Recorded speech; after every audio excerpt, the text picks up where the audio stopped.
Teenage Mutant Ninja Turtles Season 4, Episode 19, Bat in the Belfry. I really love this episode as about as clear an homage as it could have possibly been to Batman and Robin. I really enjoyed it. We had a couple other references in there too. They did some really great references I actually loved, and they did them so well. I'm kind of surprised they aren't hit with some copyright stuff because they did like the exact images of the comics, which personally I thought was amazing. Like they talked about, they did like Spider-Man, and they of course had him in like an iconic pose and stuff, and it was very close to his symbiote costume because it was not close to it, but it was black and white, so that's what it made me think of. They had the Fantastic Four food groups, and that was literally the cover of the Fantastic Four. I'm pretty sure that's the cover of the first issue ever of Fantastic Four, is that image, and like had like French Toast Girl, I guess that was like the Invisible Woman.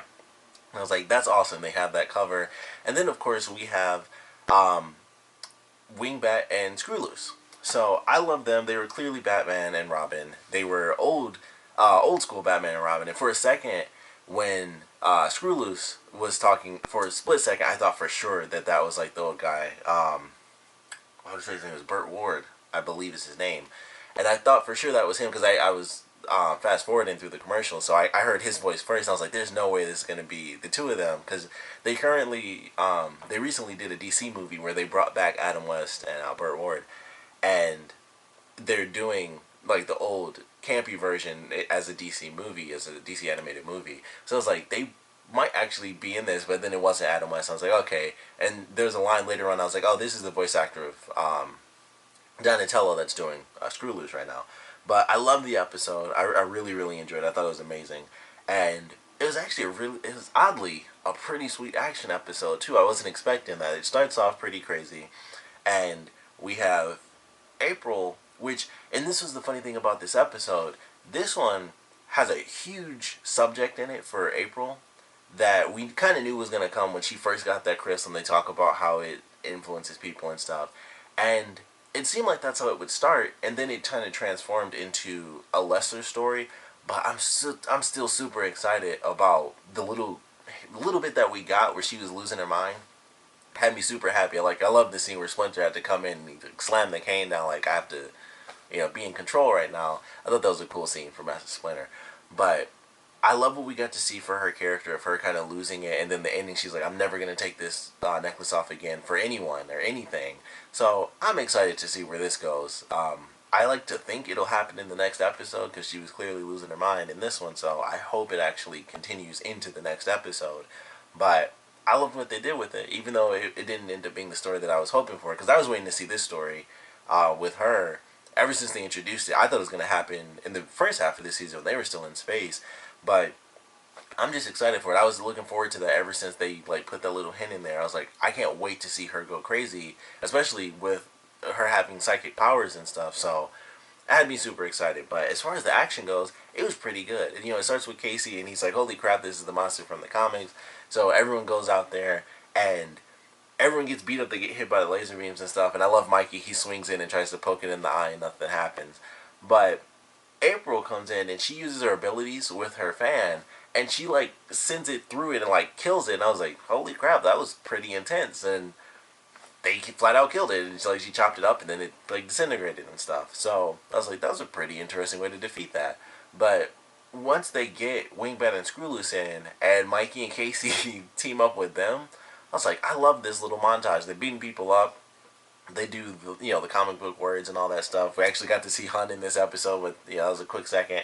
So they beat them up. They beat up the villain, who I pretty sure was a reference to Skeletor from He-Man, because he had a giant skull, and his colors were somewhat similar. It was black and purple. It wasn't he didn't have the bright blue, which would have made it even more obvious. But his voice was a little bit high pitched and stuff like that. I'm pretty sure this is supposed to be Skeletor, and that was cool. They have the fight with him, and he sends on the little skulls and stuff. I also loved the 3D design on his head because it was like a giant diamond skull almost. And I was like, that actually just looks kind of cool to me. But I actually thought the action was interesting, and then the heroes end up getting a hold of the crystal, and then they transform into grotesque monster versions of themselves. So it got pretty awesome. They have to fight them. They have the ending fight scene where The turtles come in with like the backpacks again, and so they're doing like some Attack on Titan stuff with their little 3D maneuver gear that also look like proton packs a little. I meant to mention that when they introduced them, and I totally forgot. But I love the action in this. Like I said, the references were great.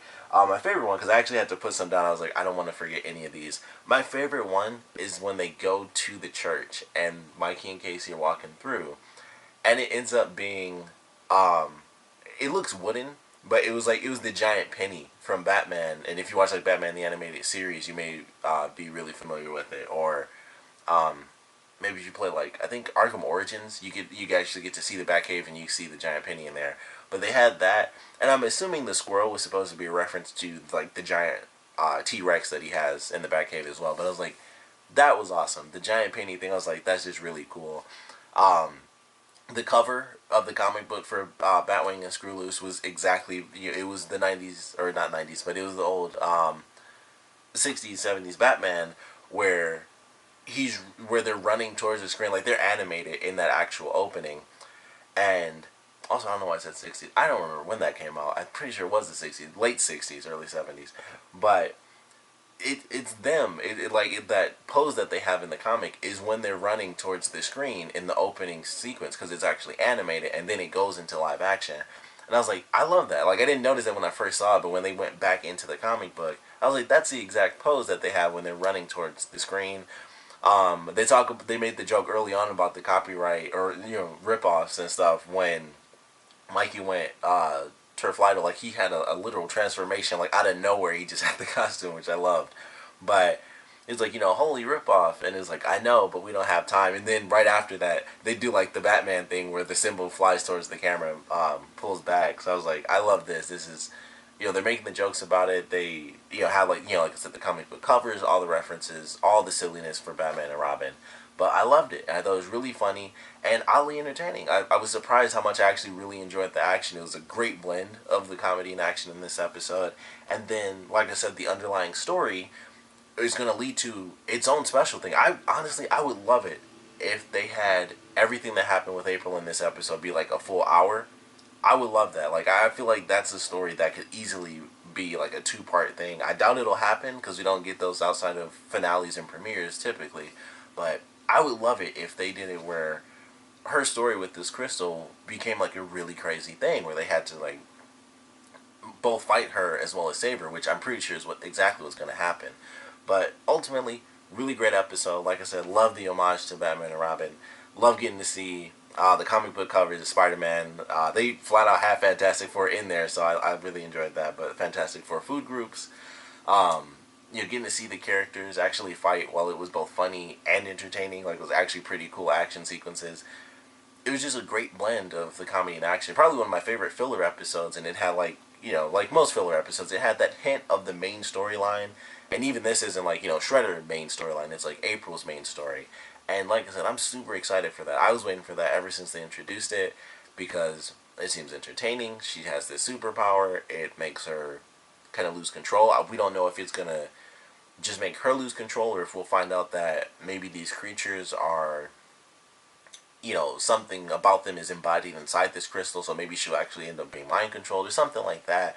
But it has me excited. Whatever they end up doing, I'm looking forward to it. But definitely a fun episode for me. Naturally, I want to know what you guys thought about it, though. So please comment below. Let me know your favorite parts, your least favorite parts.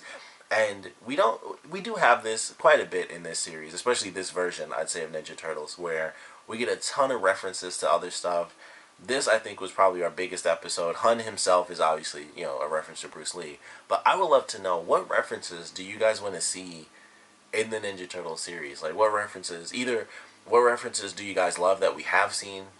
It doesn't have to just be this version, but other versions, because Baxter Stockman is a full-on reference to The Fly, especially if you watch the old 80s version. Like, how he becomes The Fly is the exact same way as The Fly in the movie, as the guy in the movie The Fly. Like, he's in the little transformation thing, and then there was a fly in there, so he becomes, the bug version of Baxter Stockman.